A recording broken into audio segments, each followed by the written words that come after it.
Labdien! Esam Rīgā. Šeit ir granulu deglis feruli, tā viņš kurās.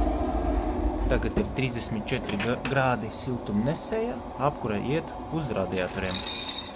Jā, un gribu arī piebilst, kā mēs varam uzstādīt granulu degli gan tā liela kubikā, gan mūca 200 litrīga, jā, kur šeit ietilps 10 maisiņi, bet to mums iedeva klients. Gan arī varam uzstādīt māza mūciņā, un tāda, es nezinu, varbūt kādi šeit ir, 60-70 litri, jā. Un ieberam tādas granulas, 6 mm, un galvenie parametri, lai būtu JN+ un A1, jā. Tas ir vislabākā kvalitāte.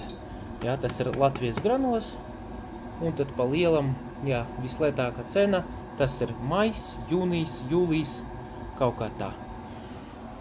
Un tas ir liels katls, nosaukumu es nezinu, bet par sistēmu šeit ir vairāk nekā 200 kvadratmetri platība, tas ir garāža telpa, un šeit cirkulācijas suknis darbojas uz trešā ātruma, un visu laiku viņš ir iesprausts pie barošanas, pie strāvas.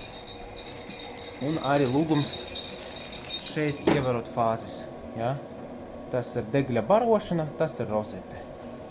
Un tad mums stāv temperatūras devējs, kur aiz sienas, viņš salasa temperatūru, un mūsu mērķis ir sasniegt tur aiz sienas, gaisas temperatūru, man liekas 10 grādus. 10 grādus gribam sasniegt. Vat tā. Līdz ar to, un arī ir iespēja kurināt ar malku, oglem, briketem, ko jūs gribat. Vienkārši noņemot, noskruvēt nos 4 skrūvītes, tur ir vitne, jā, un tad piefiksēt klāt to noslēgt plāksni. Tā viss tas notiek.